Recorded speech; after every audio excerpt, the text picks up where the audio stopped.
Bon, les changements à la gendarmerie, en temps normal, ça devrait être quelque chose de... Il n'y avait pas matière à trop discuter, sauf que au Burkina, en fait, septembre, le gouvernement a fait cas d'une tentative de déstabilisation avec l'arrestation d'un certain nombre d'officiers, parmi lesquels il y a des officiers de gendarmerie. Et avec tout ce qu'on a eu comme information, que ce soit au niveau du gouvernement ou bien de la justice militaire, et on ne peut pas ne pas faire de lien entre ce projet de déstabilisation avancé par l'exécutif et puis les changements opérés au niveau de la gendarmerie, parce que, bon, peut-être qu'on s'est dit à un certain niveau qu'il y a une certaine implication, à un certain niveau, voilà, de responsables de la gendarmerie. On ne peut pas ne pas faire de lien, en tout cas, avec ce qui avait été annoncé en fin de septembre. Donc, on sait, les changements concernent quand même des postes de logisticiens surtout. Pourquoi, selon vous? Bon, je crois que c'est quand même, dans une armée, la logistique, le matériel, c'est quand même des postes importants. Et peut-être l'hypothèse serait que ceux qui occupaient ces postes n'étaient pas suffisamment peut-être euh, loyaux ou fidèles. Donc, dans le schéma de sécuriser le pouvoir ou bien de s'assurer qu'il n'y aurait pas de collision, de complicité ou bien une certaine façon une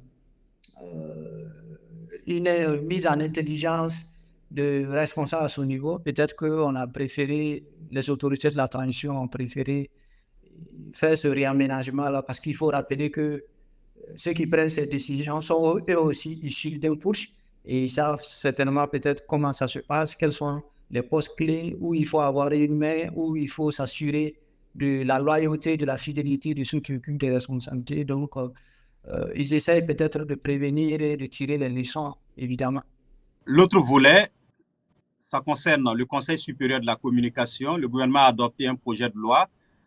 Il dit que désormais, le président du CSC sera nommé par le chef de l'État, mais aussi les comptes sur les réseaux sociaux qui comptent plus de 5000 abonnés seront considérés comme des médias.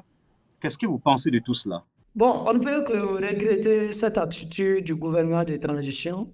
C'est quelque chose quand même d'inacceptable. C'est un recul incroyable, sinon que, à la limite, c'est comme si on enfonçait le pays. Parce que vous prenez une institution qui existe depuis plusieurs décennies. Au départ, à la création, c'était une nomination justement par le chef de l'État. Il y a eu un ensemble de luttes. Sur plusieurs années, on est arrivé à ce stade-là. Et même là, le combat était de permettre à l'institution d'être véritablement indépendante et de confier l'institution à des professionnels justement de médias.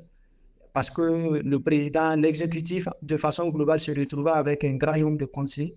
Et malheureusement, au lieu de revoir cela, c'est carrément faire une sorte de caporalisation, de faire une sorte de même mise sur l'institution, en décidant, entre autres, justement, de nommer le président de l'institution, que ce président nommé par le chef de l'État à son tour désigne son vice-président.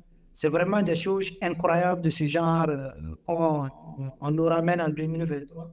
Et encore qu'il y a des situations, des mesures qui sont prévues dans cette loi. Par exemple, des perquisitions de 6 heures à 21 heures dans un média. C'est quelque chose d'assez incroyable. On n'a jamais vécu ça au Burkina quand même. Et qu'on se retrouve dans cette situation en 2023. Donc, c'est un recul, c'est quelque chose d'inacceptable. Et c'est pour cela que les organisations professionnelles, à travers le centre de presse norvège, ont organisé une conférence de presse le 5 octobre pour dénoncer tout cela et rejeter à l'avance toute idée de vouloir caporaliser l'institution et espérer que l'Assemblée législative de transition, l'organe législatif, va quand même revoir les choses et surtout ne pas être comme une caisse de résonance en adoptant ou en votant ce projet de loi. Merci beaucoup, Serge Houlon.